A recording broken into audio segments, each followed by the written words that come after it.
मुझे याद सब है जरा जरा।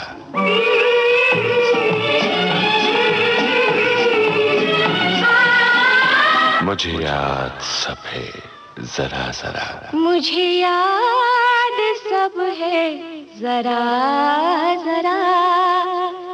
वो लम्हा लम्हा साथ है। मुझे याद सब है जरा जरा।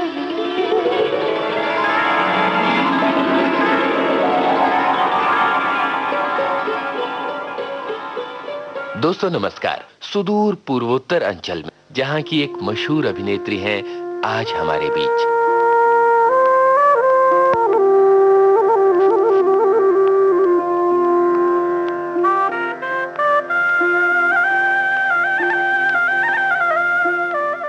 ये नेशनल स्कूल ऑफ ड्रामा से ग्रेजुएट हैं।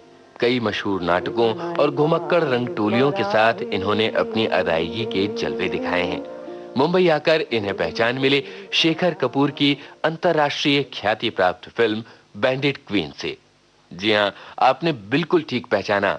आज हमारे बीच हैं फिल्म और रंगमंच की जानी मानी अभिनेत्री सीमा बिस्वास। तो आइए सुने क्या क्या याद आ रहा है इन्हें।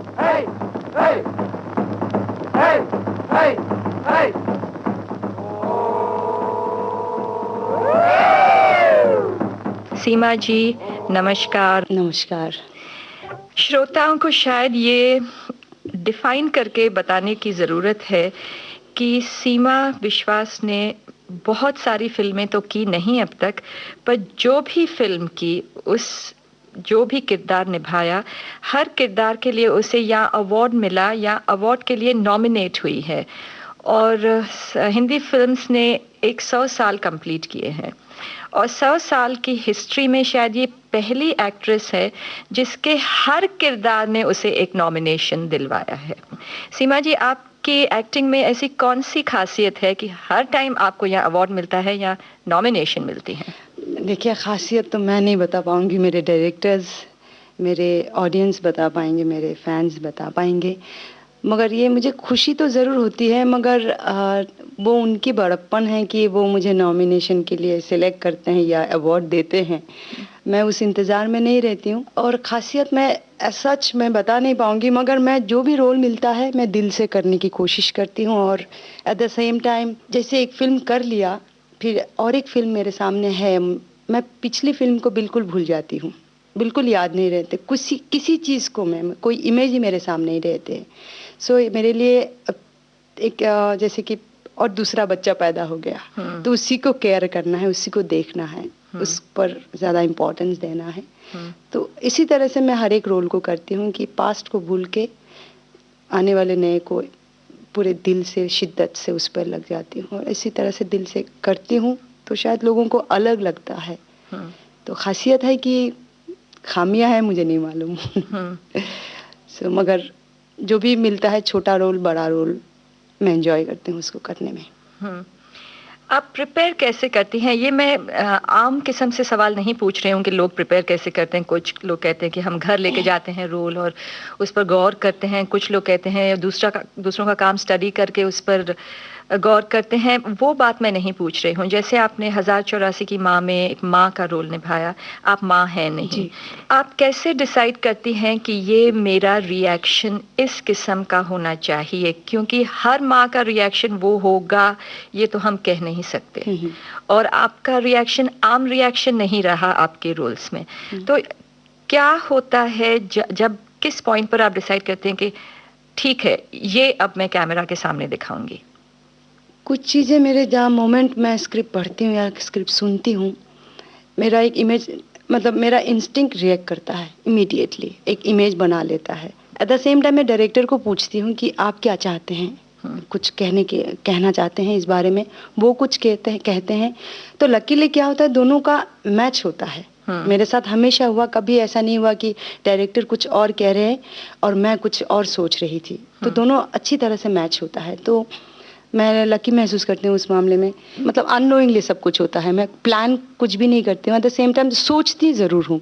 बस कुछ मोमेंट्स आते हैं मेरे पास सामने झलक से, जैसे सपने जैसा आता है। अदरवाइज मैनरिज्म को मैं इम्पोर्टेंस नहीं देती हूँ।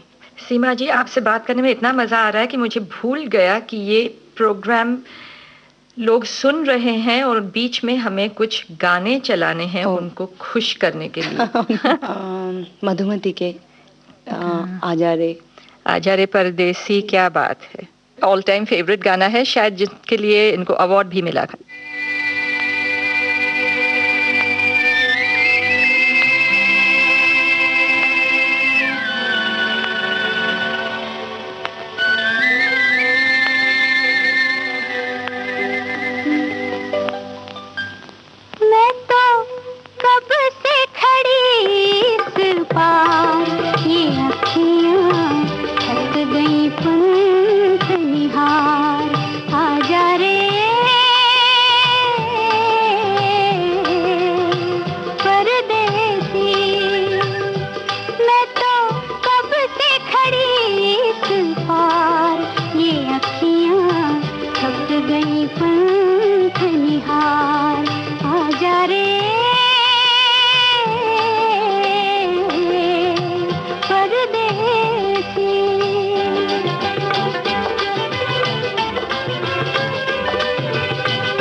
भारती से इस समय आप सुन रहे हैं मुझे याद सब है जरा जरा। आज हमारे बीच हैं फिल्म और रंगमंच की जानी मानी अभिनेत्री सीमा बिस्वास। श्रोताओं को शायद पता नहीं होगा कि ये बैंडिट क्वीन जो हमारे सामने बैठी है, नाम कितना भारी भरकम लगता है। बैंडिट क्वीन मेरा नाम नहीं है। ये नाम कितना भारी भरकम लगता है ना? लेकिन सीमा जी हैं छोटी सी 5 फुट और कोई इंच नहीं ऊपर से। इतनी छोटी है, इतनी फ्रेल है, इतनी फेमिनिन है कि हैरानी होती है कि इन्होंने ये रोल कैसे निभाया। इतनी डरावनी, इतना डरावना कैरेक्टर। सीमा, आपने अप्रोच कैसे किया फूलन देवी के रोल को? ऐसा लग रहा था जैसे कि बहुत बड़ा रिस्पॉन्सिबिलिटी है इस रोल को निभाते हुए। एट द सेम टाइम मैं बहुत एक्साइटेड भी थी क्योंकि इतना डायनेमिक रोल था और मगर रियल स्टोरी था और मैं अलाउ नहीं थी मिलने के लिए फूलन देवी से। तो मेरी इच्छा बहुत थी कि मैं उनसे मिलूं और मतलब जैसे कि ना बहुत ओबीडियंट स्टूडेंट की तरह कि सब कुछ डिसिप्लिन के साथ, सब कुछ सिंसियरिटी के साथ करूं, मैं उसको दिखाऊं। तो डायरेक्टर को मैंने कहा कि मैं फूलन देवी से मिलना चाहती हूं। तो उन्होंने कहा ठीक है, प्रोड्यूसर को बोलो। प्रोड्यूसर को बोला तो उन्होंने कहा कि नहीं, आप नहीं मिल सकती, ऐसे कीजिए ना, कोई और रोल जैसे करते हैं वैसे कीजिए। अब विक्रम मल्लाह मर गया है तो क्या निर्मल पांडे विक्रम मल्लाह को मिलने के लिए स्वर्ग जाएगा क्या? अच्छा, कि ठीक है, तब तो मैं बिल्कुल जस्टिस करके दिखाऊंगी विदाउट मीटिंग हर। सो मैंने उस किताब, उनकी जितनी किताबें हैं, असमीज, बंगाली, इंग्लिश, हिंदी, जितने इसमें लैंग्वेज में जो भी इंफॉर्मेशन फूलन देवी के बारे में मिल सकता था मैंने कलेक्ट किया। मुझे हमेशा उसके जो स्ट्रॉन्ग पार्ट लगता था इसके अपने फूलन देवी की, वो आंखें बहुत बहुत स्ट्रॉन्ग थी, काफ़ी कुछ कह देती थी। तो मैं भी इसी तरह से सोचना शुरू किया, अगर मेरे साथ ऐसा होता तो मैं क्या रिएक्ट करती। तो उस तरह से मैं डूबना शुरू किया उस रोल के साथ। मुझे पहला इमेज जो शुरू हुआ, जो पहला थिंकिंग शुरू हुआ, मुझे याद है कि सुबह उठी तो मुझे ऐसे सरसों के फूल ढेरों दिखाई दिए और उसमें लाल एक चड्डी पहनी हुई फूलन, नंगे बदन, बच्ची सी, और पहाड़ है बैकग्राउंड में। वो टहल रही है, दौड़ रही है, हाथ में छड़ी लेके, जैसे कि ना गाय भैंस चढ़ाने के लिए वो जा रही है।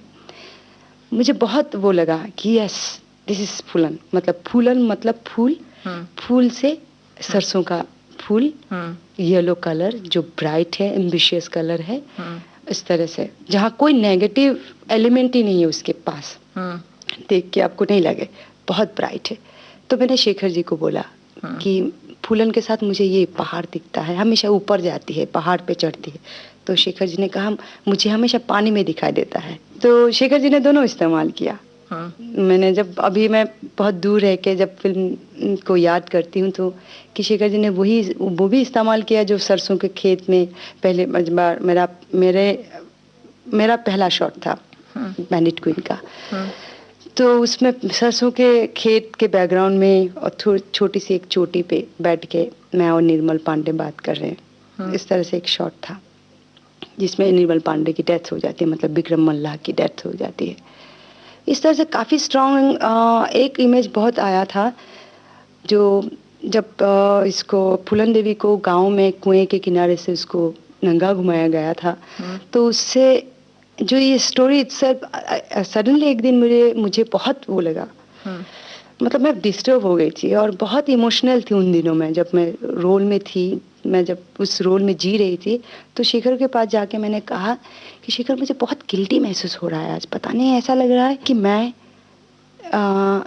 बड़ी फूलन हूँ और ये जो फूलन के साथ जो भी हादसा हुआ है वो छोटी फूलन है, जो एक छोटी सी बच्ची है जिसके बदन पे कोई कपड़े नहीं है और ठंड बहुत है और वो इतनी चिल्ला रही है मगर उसकी आवाज़ कोई सुन नहीं रहा। इवन मुझे भी सुनाई नहीं दे रहा है मगर उसका पेन दिख रहा है। तो मैं अभी भी आपसे बात कर रही हूँ तो मुझे वही इमेज दिख रहा है। चारों तरफ जैसे चौपाल सा गांव है, छोटे छोटे घर है, उस सब के बीच में वो कुआं भी है। तो मैंने कहा, मैं रो रही, आंसू था मेरे आंखों में और मैंने कहा मुझे ऐसा लग रहा, मैं गिल्टी महसूस कर रही हूँ कि मैं इसको मदद नहीं कर रही हूँ, मैं उसको मदद नहीं कर रही हूँ। और मुझे जब फिल्म देखी मैंने तो मुझे ऐसा लगा जो लास्ट शॉट था शेखर जी का कि ब्लड के बीच में से छोटा एक बच्चा रो रो के क्रॉस कर रहा है, कहीं उन्होंने मेरी बात सुनी है। दिल है छोटा सा, छोटी सी आशा, मस्ती भरे मन की भोली सी आशा, चांद तारों को छूने की आशा, आसमानों में उड़ने की आशा। दिल है छोटा सा, छोटी सी आशा, मस्ती भरे मन की भोली सी आशा, चांद तारों को छूने की आशा, आसमानों में उड़ने की आशा। दिल है छोटा सा, छोटी सी आशा।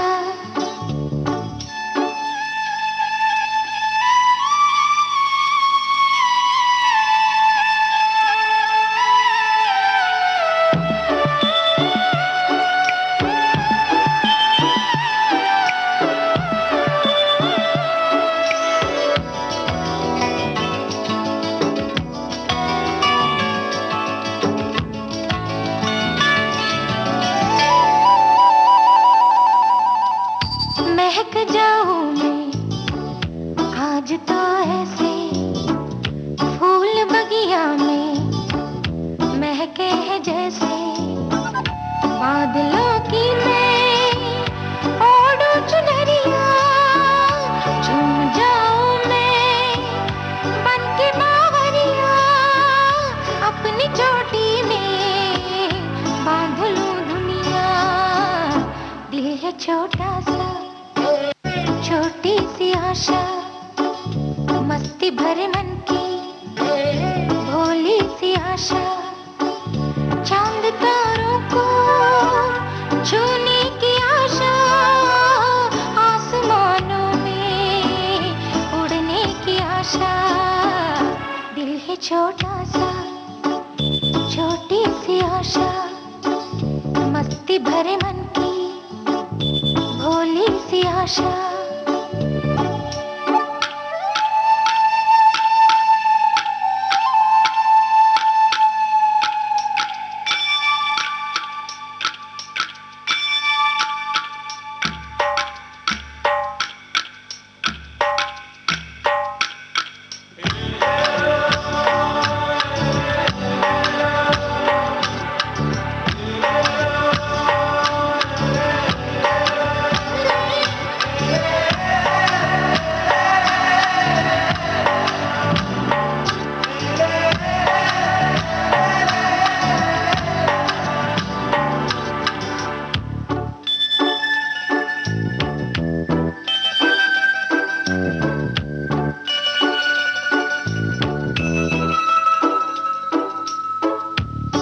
सी धरती खिल रही जैसे, मेरा मन भी तो खिल रहा वैसे, कोयल की तरह गाने का अरमां, मछली की तरह मचलूं ये अरमां, जवानी है लाई रंगीन सपना।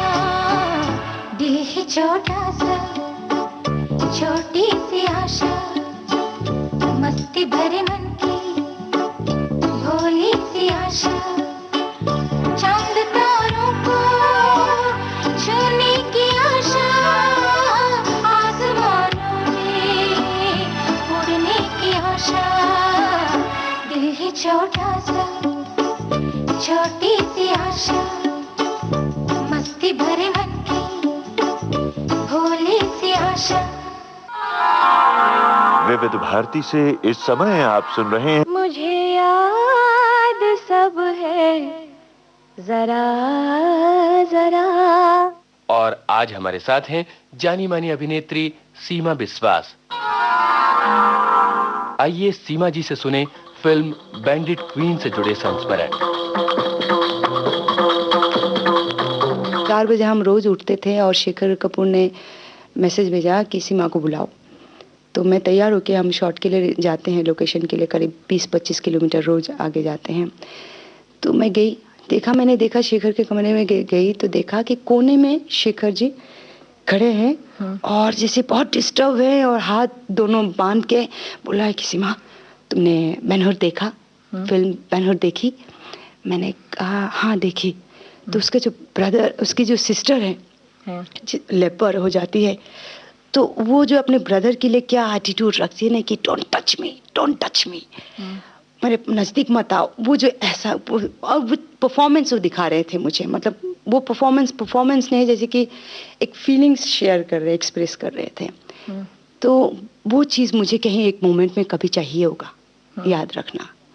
और कुछ दिन बाद 3 बजे करीब, रात के 3 बजे करीब वो शॉट था और मेकअप को लेके बहुत स्ट्रगलिंग चल रहा था, कंटिन्यूटी को लेके बहुत बहस हो रही थी, बार बार मेकअप लगाया गया, मिटाया गया, फिर 3-4 बाल्टी बिल्कुल मड वाटर मेरे सिर, पूरे सिर से पैर तक डाल दिया, फिर ब्लड लगाया, ये सब कुछ करके गया। 3:30 बज गया रात के, बोला कि ये शॉट है। अननोइंगली वो मोमेंट आ गया और मुझे वो शॉट, मतलब फीलिंग्स पॉइंट ऑफ व्यू से मैं जज नहीं कर पाती हूँ, अभी भी मैं उस फिल्म को देखती हूँ तो मैंने अच्छा किया बुरा किया, बट उस मोमेंट को मैं महसूस कर पाती हूँ कि वो जो डोंट टच मी या ह्यूमिलेशन के बाद की तकलीफ जो होती है। तो इस तरह के बहुत सारे मोमेंट्स हैं।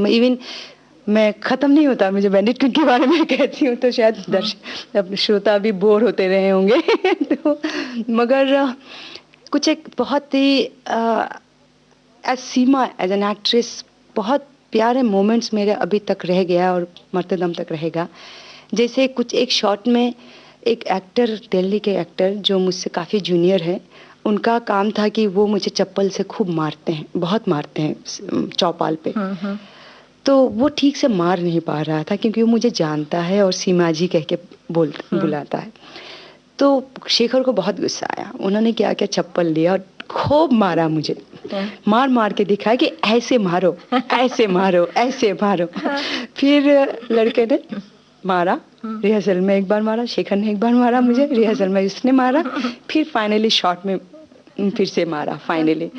तो फिर शॉट खत्म, मैं दौड़ के एक कॉस्ट्यूम बदलने गई, दूसरा कोई एक सीन का शॉट था तो भाग के गई। तो ऊपर एक कमरा था जहाँ बाहर आंगन में एक उस लोकल विलेज के एक आदमी, ओल्ड आदमी, उन्होंने वो चाय बनाते थे और अक्सर मुझे फीकी चाय बना के देते थे। तो मैंने उनको बोला कि बाबा इस कमरे में किसी को आने नहीं देना, मैं कपड़े बदल रही हूँ। तो अच्छा ऐसे। फिर कमरे से जैसे ही निकली, बहुत जल्दी से मैं निकलने जा रही थी शॉट के लिए, तो बोला बेटी इधर आ। मैंने कहा बोलिए। कि बेटा तू ये धंधा छोड़ के घर चली जा, गाँव चली जा। मैंने क्यों क्या हुआ? तो उन्होंने कहा तेरे को, और रो रहे थे, तुझे इतना मारा, तुझे इन लोगों ने इतना मारा, किस लिए किया? पैसों के लिए? जा बेटी अपने माँ बाप के पास चली जा।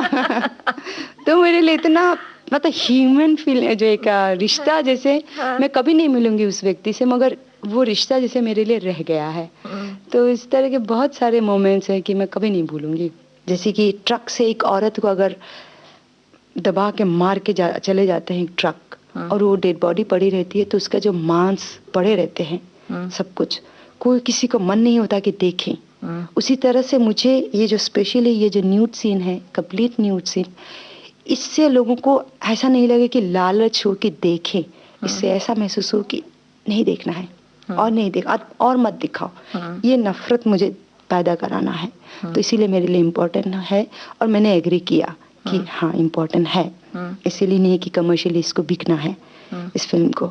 मगर मैंने कहा शेखर जी मैं इस रोल को, मगर इस सीन को नहीं कर पाऊंगी, मैं इतनी बोल्ड नहीं हूँ। तो फाइनली उन्होंने कहा ठीक है डबल से कराएंगे तो तुम्हें कोई प्रॉब्लम ऐसा? तो मैंने कहा ठीक है, क्योंकि मैं कॉन्सेप्ट से एग्री करती हूँ, जो आपका आइडिया है उससे मैं एग्री करती हूँ, तो डबल से कराइए। तो बॉम्बे से उन्होंने एक आर्टिस्ट को लेके गए थे, मॉडल को, और उनसे कराया। और आखिरी दम तक शेखर, नो डाउट हर डायरेक्टर चाहेंगे कि वही आर्टिस्ट करे उस सीन को। शेखर ने, हो सकता है शेखर को लगा होगा कि सीमा अब तक 3 महीने इस रोल को जिया है, हो सकता है उसने माइंड चेंज कर लिया। तो लास्ट मोमेंट में भी उन्होंने पूछा क्या तुम अभी रेडी हो इस सीन को अपने तरफ से देने के लिए बजाय डबल के, मैंने कहा नहीं, मैं नहीं कर सकती। तो उन्होंने मान लिया और डबल ने किया उस सीन को, मगर मैं उतना ही डिस्टर्ब थी, जबकि मेरा कोई पार्ट नहीं था, मगर मुझे वही फूलन की ज़िंदगी को लेके सोचती थी, मैं बहुत डिस्टर्ब थी। काफ़ी फीलिंग्स मैंने शेयर किया शेखर के साथ इस बारे में, और शेखर ने भी रिएक्ट किया। इसीलिए उनको वो सीन होने के बाद उस डबल ने किया तो मुझे कहा, सीमा तुम कॉस्ट्यूम बदलो, मैं एक शॉट लेना चाहता हूँ कि इस सीन के बाद, ये हादसा होने के बाद एक लड़की क्या कर सकती है, क्यों नहीं करेगी, बदला क्यों नहीं लेगी, नहीं लेगी तो ये कमज़ोर है, उसकी कमज़ोरी है। तो उन्होंने एक शॉट लिया जो किलिंग शुरू करती है, सबको मार डालना चाहती है, दुनिया को ख़त्म कर देना चाहिए, उनको ऐसा एक्सप्रेशन चाहिए था जो मैंने दिया। मगर ये सफाई में सबसे पहले मैं पेरेंट्स को बिना कहे देना चाहती थी, कुछ कह के नहीं। तो मैं बॉम्बे में थी, सब कुछ सुन रही थी, हो रहा था सब कुछ कंट्रोवर्सी। तो मैंने शेखर को कहा मुझे कैसेट चाहिए, मैं आसाम जा रही हूँ और मैं पेरेंट्स को ये कैसेट दिखाना चाहती हूँ। तब तक रिलीज भी नहीं हुई, कुछ भी नहीं हुआ।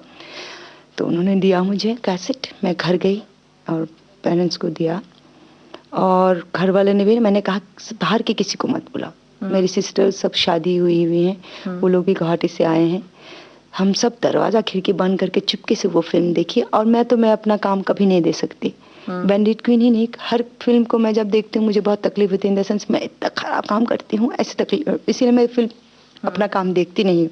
तो मैं इसे मम्मी के गोद में लेट के देख रही, आंखें बंद करके बैठी लेटी हुई थी, और मम्मी वगैरह सब फिल्म देखी। उन्होंने 2-3 कैसेट और मंगा के रखे थे कि आज दिन भर हम छुट्टियां मनाएंगे, पिक्चर्स देखेंगे। उन्होंने फिल्म देखी और सब चुप। तो मुझे लगा उनको बहुत बुरा लगा शायद, तो चुप थी मैं।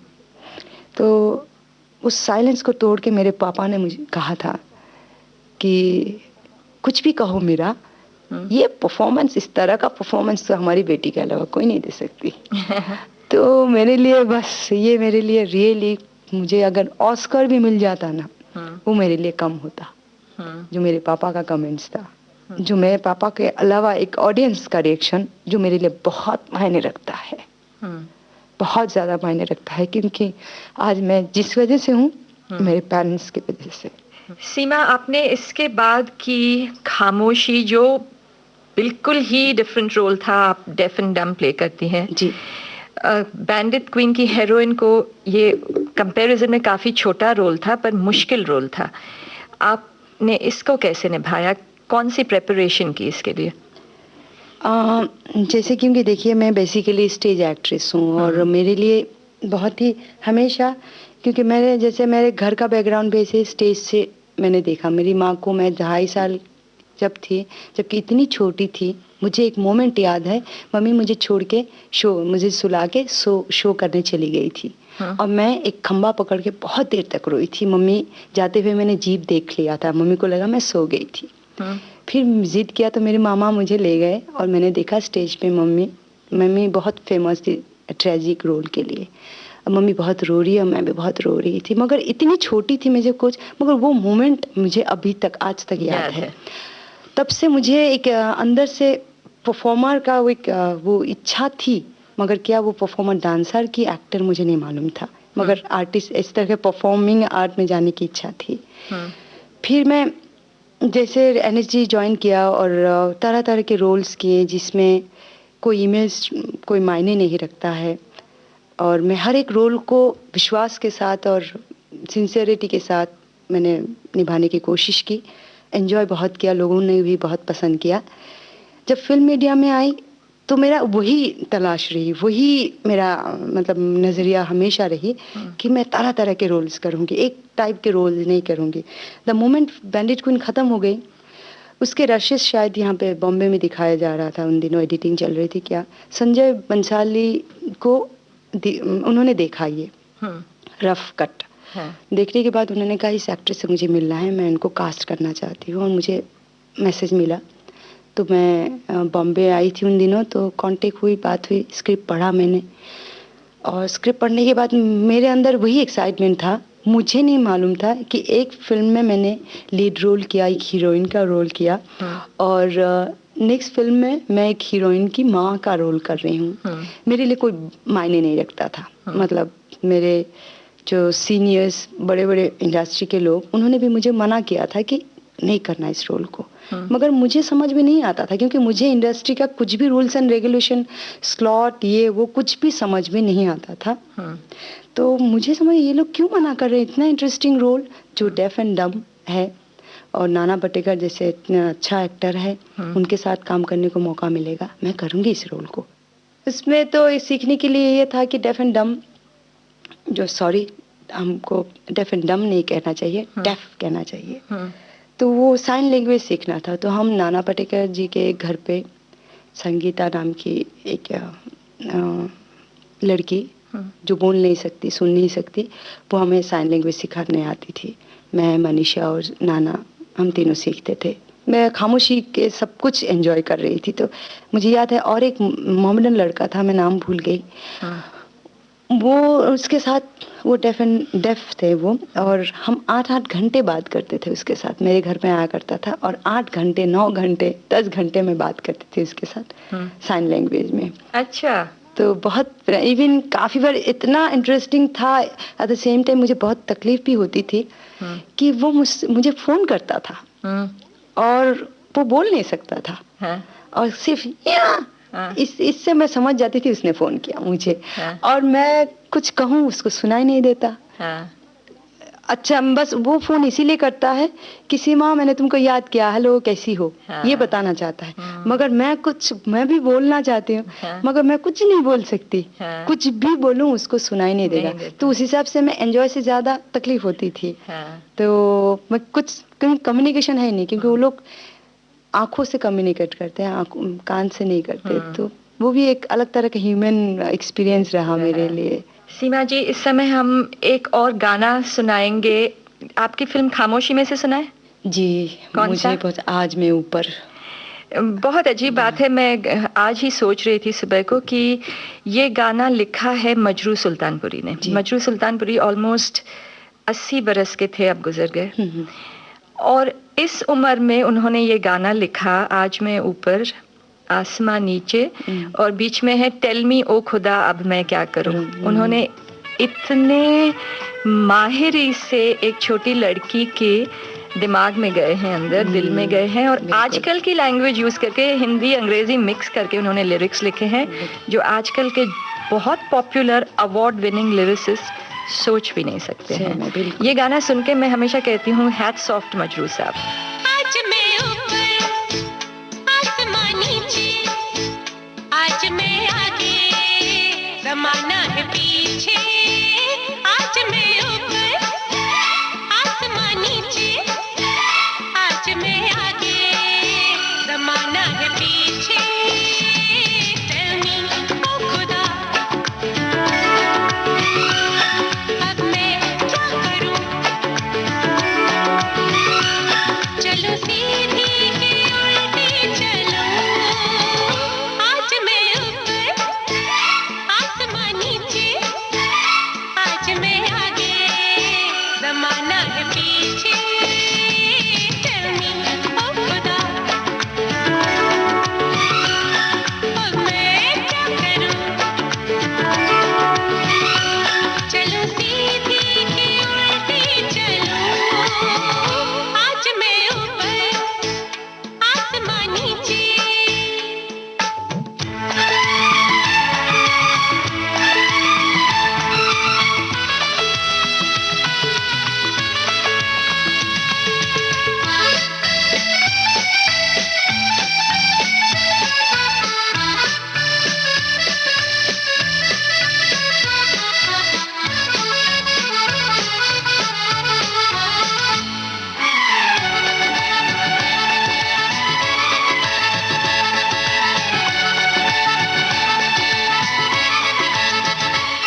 आसमां नीचे, आज मैं आगे, जमाना है पीछे, आज मैं ऊपर, आसमां नीचे, आज मैं आगे, जमाना है पीछे। इल्मी ओ खुदा, अब मैं क्या करूं, सर के बल या कदम से चलूं, आज मैं ऊपर, आसमां नीचे।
आसमां नीचे, आज मैं आगे, जमाना है पीछे।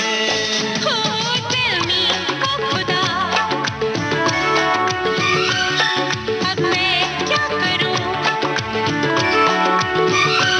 चलूं सीधी की उल्टी चलूं,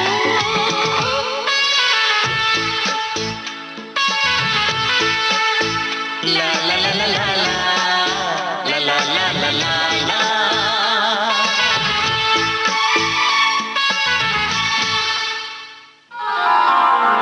विविध भारती से इस समय आप सुन रहे हैं। मुझे याद सब है जरा जरा। आज हमारे बीच हैं फिल्म और रंगमंच की जानी मानी अभिनेत्री सीमा बिस्वास। आपने हाल ही में एक साउथ में फिल्म की? जी, मलयालम फिल्म जयराज की, जिसको शायद इस बार नेशनल अवार्ड मिला है बेस्ट फिल्म के लिए। एक और अवार्ड, और मोबाइल थिएटर में भी सीमा को आसाम स्टेट गवर्नमेंट का अवार्ड मिला, वहां से भी अवार्ड लेके आई और वो फिल्म नहीं थी। हाँ, बताइए आपके जयराज जी का एक्सपीरियंस। ये बहुत इंटरेस्टिंग रहा है। लैंग्वेज के बारे में मुझे कोई मतलब आइडिया नहीं, कोई कॉन्सेप्ट ही नहीं है कि चांद को क्या बोलते हैं। जैसे चांद लिखते हैं तो हमें विजुअल एक मेमोरीज रहते हैं ना कि चांद ऐसे लिखा जाता है, वहाँ मुझे नहीं मालूम। तो ऐसे में बिल्कुल फ़ोन में सिर्फ बात हुई जयराज जी से मेरी, गई और वहाँ जाते ही मैं जयराज जी से मिली और मैंने कहा कि लैंग्वेज, मुझे तो बिल्कुल लैंग्वेज नहीं आती। कहें वो मेरा प्रॉब्लम है। आप सिर्फ स्टोरी सुनिए, मैं कॉस्ट्यूम बता देता हूँ। कल से शूटिंग है, 5 बजे आपको उठना है और पहला शॉट 6 बजे है। स्टोरी सुनाया, उन्होंने स्टोरी सुना के चले गए। नेक्स्ट आया कॉस्ट्यूम डिपार्टमेंट, मैडम मेजरमेंट लेना है कल के कॉस्ट्यूम के लिए, वो आके चले गए। फिर नेक्स्ट लोग आए कि आपको लैंग्वेज के बारे में समझाना है, आके लैंग्वेज समझाने लगे मुझे 2-3 घंटे। फिर बोला ओके गुड नाइट, खाना खा के सो जाइए आप। बहुत मशीन के मैकेनिकल बिल्कुल ऐसे हुआ। अगर सुबह मैं बहुत पैनिक थी, कैसा होगा, मुझे तो कुछ भी नहीं आता, क्या करूँगी। जैसे सेट पे गई और शुरू हुआ परफॉर्मेंस, उन्होंने सीन बताया कि वो सीन है, आपने लैंग्वेज को याद किया। मैंने कहा हाँ याद किया। तो ठीक है, बार बार मतलब याद रियली रट्टा लगाना जिसको कहते हैं दिल्ली की भाषा में। और मैं पहला शॉट दिया, उनको बहुत अच्छा लगा।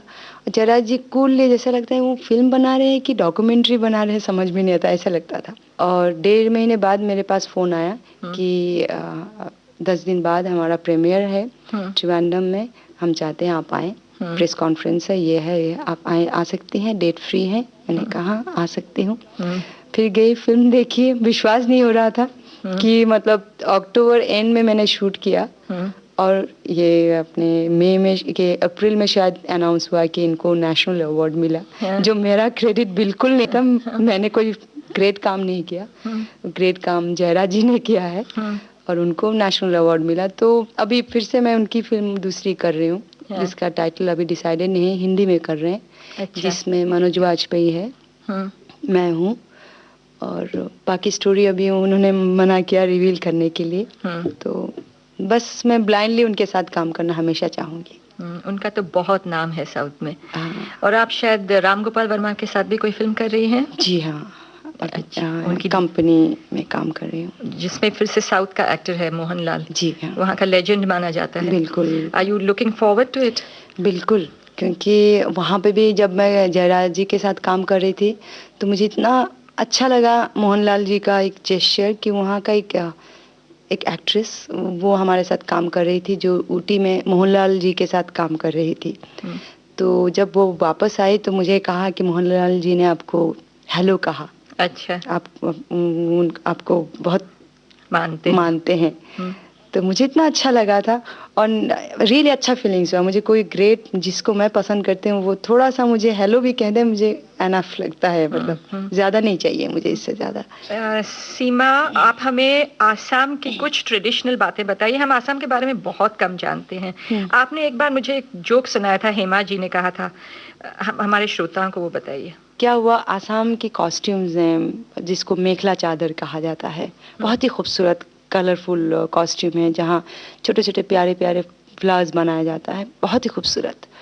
तो आउटसाइडर जो भी सेलिब्रिटीज़ आते हैं आसाम में तो उनको गिफ्ट किया जाता है ये सब। तो मैं एक बार बॉम्बे में हेमा जी के घर गई थी एक मेरे दोस्त के साथ। तो उन्होंने मुझे जैसे जाना, उन्होंने उनको मालूम हुआ कि मैं आसाम से हूँ तो मुझे कहा कि आप आसाम से हैं, आप मेखला चादर पहनती हैं? जैसे घबरा के पूछ रही थी, मेखला चादर पहनती हैं? बाप रे क्या भयंकर है ये, इसमें तो साइलेंसर लगाना पड़ता है जब पहनते हैं। क्योंकि ये मूंगा एक मटेरियल होता है जो बहुत प्यारे कॉस्ट्यूम मूंगा मटेरियल से बनाया, मूंगा सिल्क से बनाया जाता है जिसमें रेड फ्लावर्स बनाया जाता है।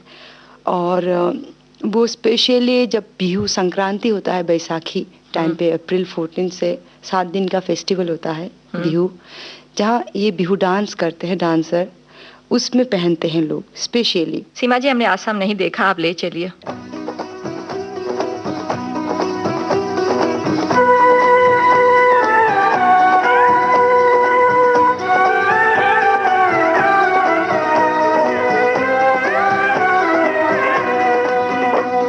मौला ओ मौला मौला मौला, हैयाना हियाना हियाना हिया, हैयाना हियाना हियाना हिया।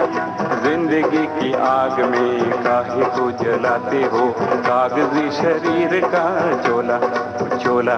भूख मिटाए दे, प्यास हटाए दे, खाली है पेट का झोला वो झोला झोला वो झोला। हैयाना हियाना हियाना हिया, हैयाना हियाना हियाना हिया।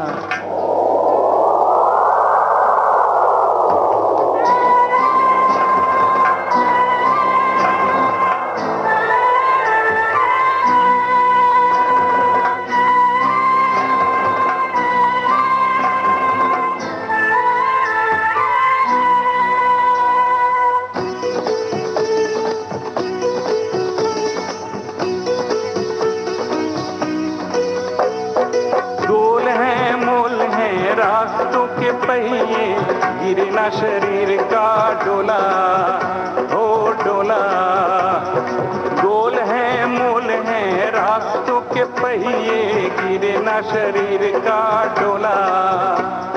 कल से बुखार है, सर पे सवार है सूरज आग का गोला गोला गोला गोला। हैयाना हियाना हियाना हिया, हैयाना हियाना हियाना हिया।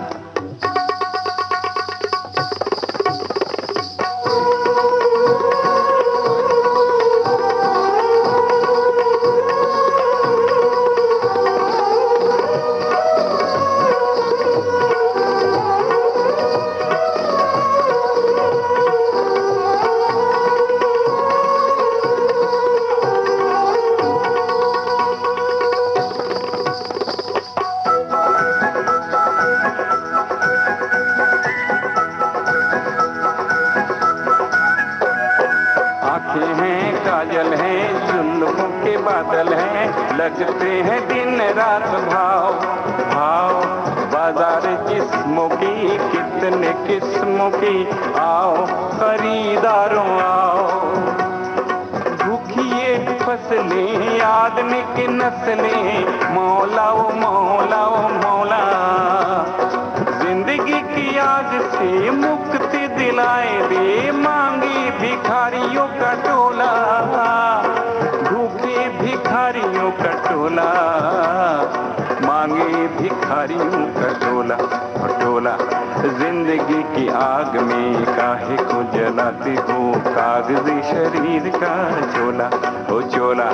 भूख मिटाए दे, प्यास हटाए दे, खाली है पेट का झोला ओ झोला ए झोला। मैं पैदा हुई हूँ गुवाहाटी में, फिर हम बाद में नलबाड़ी आ गए और तब से लेके आज तक मैं वहीं पे हूँ। मेरे पेरेंट्स वहीं हैं और वहाँ के लोग मुझे बहुत एनकरेज किया, हमेशा मतलब एक कॉन्फिडेंस दिया जैसे कि मैं कुछ हूँ बचपन से। मतलब जैसे कि मुझे हमेशा देखते थे, मम्मी को कहती थी ये बच्ची बहुत अच्छी है, हमेशा थोड़ी सी बड़ी हो गई तब भी ये लड़की बहुत अच्छी है, इस तरह से। अचानक उनको सरप्राइज मिला जब मैं पहली बार स्टेज पे गई, अरे ये एक्टिंग भी करती है। ऐसा आसाम कहते मैं सबसे पहले मुझे मेरा घर, मेरे बहुत लगाव है मेरे परिवार से, मेरे माता पिता भाई बहनों से बहुत ज़्यादा लगाव है। इतने दूर सालों सालों से मैं दूर हूँ तो भी मुझे हमेशा महसूस होती है कि वो लोग मेरे पास है। आई विश कि मैं सुना सकती थी आसाम के गाने, बहुत अच्छे हैं, मैं याद करने की कोशिश करती हूँ। हे ओटी कोई सने होर मुगारे बिहु मुगारे मुहुरा, हे तातु कोई सने होरो माकु, हे तातु कोई सने होर, हे बहागर बिहु टियोई, हे नेपाती केने कोई थाकू। চাউল চিৰা দিম কাগজত বান্ধি দিম, যাবা গৈ ৰণলৈ, যাবা কি সৰু মাই তোমাকে দেখা পাই, ৰাতিটো টোপনি নাই। চাউল দিম চিৰা দিম কাগজত বান্ধি দিম, যাবা গৈ ৰণলৈ, যাবা কি সৰু মাই তোমাকে দেখা পাই, ৰাতিটো টোপনি নাই। কেলৈ আছা চাই, কেলৈ আছা চাই, তোমাক চাই থাকিলে देह हामुर मरही जाए। एक गाने में क्या होता है, ये लोग ना सब लड़के लड़कियों की तारीफ करते रहते हैं, इसके मतलब ना हर एक में रोमांटिक सॉन्ग्स होते हैं। हमारे श्रोताओं ने ये एक सीक्रेट बात शायद पहली बार सुनी कि सीमा जी इतना अच्छा गा सकती है। बिल्कुल नहीं, मैं गा। आप ऐसे नहीं लगा कि आसाम के टी गार्डन्स में गुम हो गए हैं? लगा ना? सीमा जो एक्ट्रेस है वो किसी एक देश की एक्ट्रेस नहीं, ना इंडिया की है ना हॉलीवुड की है। She is an international class calibrated actress. Audiences तो देख चुके हैं, अभी डायरेक्टर्स के पहचानने की देर है। कैसे बर्दाश्त कर रही हैं आप बम्बई की गर्मियाँ? अच्छी है, मतलब अब मई अप्रैल में तो रियली बर्दाश्त से बाहर है। और ऐसे में मुझे बस घर में रहना ज़्यादा अच्छा लगता है। क्या करते हो घर में रह के? घर में रह के एक तो मन करता है कि खाना खाने के बाद लंबे टाइम के लिए सो जाऊं और फिर उठ के आइस टी बनाऊं और आइस टी पीऊं और कुछ फल वल खाऊं, फिर कुछ ऐसे कुछ चारों तरफ से बर्फ़ के कमरे में घुस जाऊं, ऐसा महसूस होता है। बस टीवी देखती हूँ, फ़ोन में लोगों से बात करती रहती हूँ। कोई अगर बुलाते हैं मुझे बाहर के आ जाओ, बहुत ज़रूरी काम है, अगर वो लाखों का भी काम होता है, मुझे लगता है भगवान किसी तरह से टल जाए। वो आ जाए मेरे सामने। आसाम की गर्मियाँ ऐसे बेटर होती है? आसाम की गर्मी उसमें और एक ज़्यादा इरिटेटिंग है कि पसीना बहुत आता है, बहुत ज़्यादा पसीना, ये बॉम्बे से भी ज़्यादा। अच्छा। हाँ, और जैसे घमौड़ी कहते हैं वो बहुत होते हैं लोगों को, क्योंकि पसीना है, ह्यूमिडिटी इससे ज़्यादा है। मगर एक अच्छी बात है कि बारिश बहुत होती है।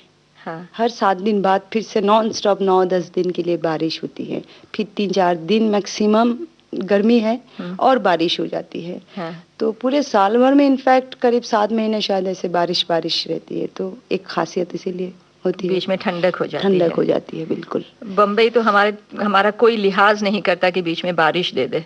बारिश होती तो साथ में होती, गर्मी होती है तो साथ में होती है। मैं तो अभी से कैलेंडर में, क्योंकि जैसे बॉम्बे पहली बार आई थी तो किसी ने कहा था 7 जून को बारिश होती है बॉम्बे में। तो कैलेंडर में हमेशा मैं वो देखती थी, तो 7 तारीख कब आएगा। जैसे मार्च शुरू हो जाता है तो मुझे लगता है बाप रे, वो भयानक गर्मी मई और जो अप्रैल और मई में जो गर्मी होती है वो बर्दाश्त से बाहर रियली। सो ऐसे में बस कैलेंडर में आंखें रहती हैं कि कब 7 जून आ जाए और बारिश आ जाए और उस पहली बारिश का मजा ले। बम्बई में भी वो बारिश की स्मेल अब तक आती है, गीली मिट्टी की। बिल्कुल आती है, शायद पहली बार ही आती है। एग्जैक्टली, वो तो मुझे बकायदा इंतजार रहती है और बहुत अच्छी लगती है मुझे वो। और पहली बारिश में मुझे बहुत इच्छा होती है कि मैं छत पे या फिर बिल्कुल जमीन पे बाहर निकलूं और बारिश में भीगूं। और अक्सर घर पे रहती हूँ तो मैं पहली बारिश से नहाती हूँ जम के।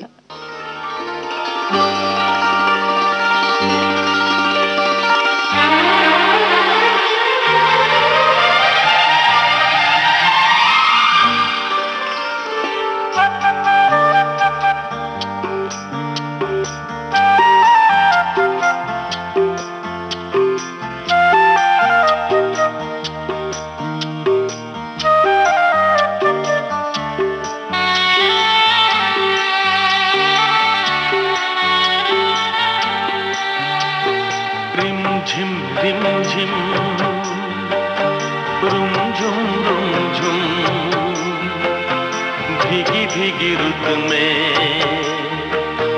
तुम हम तुम चलते हैं।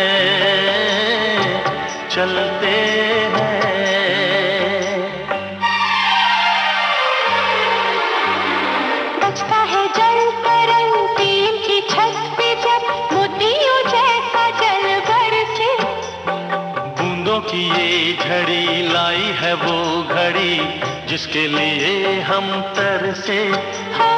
बजता है जल तरंग टीम की छत पे जब मोतियों जैसा जल बरसे। बूंदों की ये झड़ी लाई है वो घड़ी जिसके लिए हम तरसे। रिमझिम रिमझिम रुमझुम रुमझुम भीगी भीगी रुत में तुम हम तुम चलते हैं।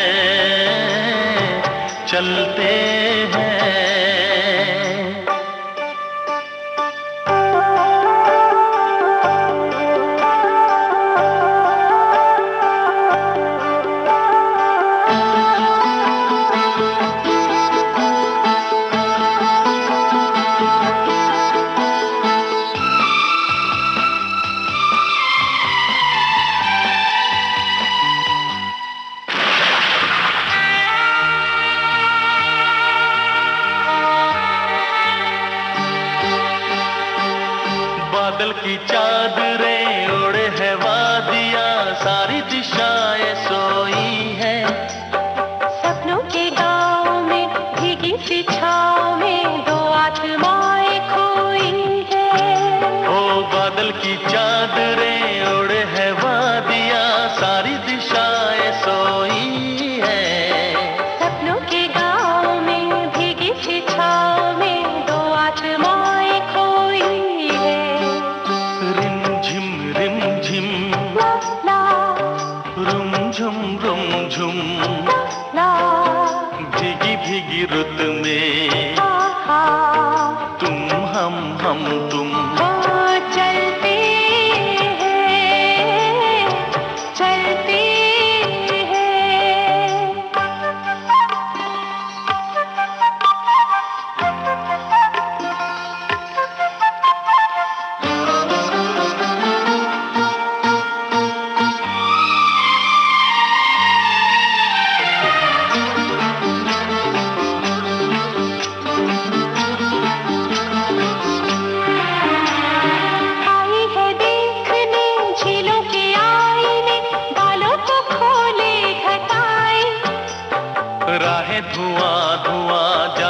हम कहाँ, आओ यही रह जाए।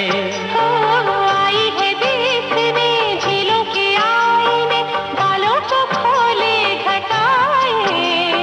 राहें धुआं धुआं जाएंगे हम कहाँ, आओ यही रह जाए। रिमझिम रिमझिम रिमझिम रुमझुम रुमझुम, रुमझुम भीगी भीगी रुत में हे तुम हम तुम। ओ चलते चलते हैं, रिमझिम रिमझिम रिमझिम रिमझिम रुमझुम रुमझुम रुमझुम रुमझुम, भीगी भीगी रुत में भीगी भीगी रुत में हम तुम। ओ चलते चलते हैं। सीमा, आप यहाँ आई, हमारे साथ बातें की, इतनी बातें बताई, हमने बहुत कुछ सीखा। मैं भी बहुत एंजॉय कर रही हूँ और बहुत अच्छा लग रहा है यहाँ पे बात करते करते। मैं इतनी बहक गई, इतना पुराने दुनिया में चली गई। दुनिया घूम लिया मैंने भी आपके बहाने, रेडियो स्टेशन के बहाने। मुझे भी बहुत अच्छा लगा यहाँ पे। आप फिर से आइए, दोबारा बैठेंगे, दोबारा बातें करेंगे। जरूर।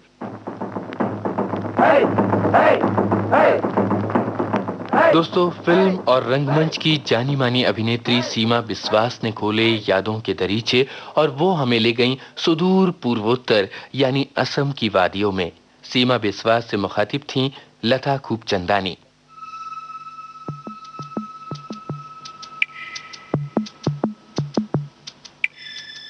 Technical assistant Rita Rebello, post production PKA Nair, associate presenter Yunus Khan, presenter Sheela Modi और प्रोड्यूसर राकेश जोशी।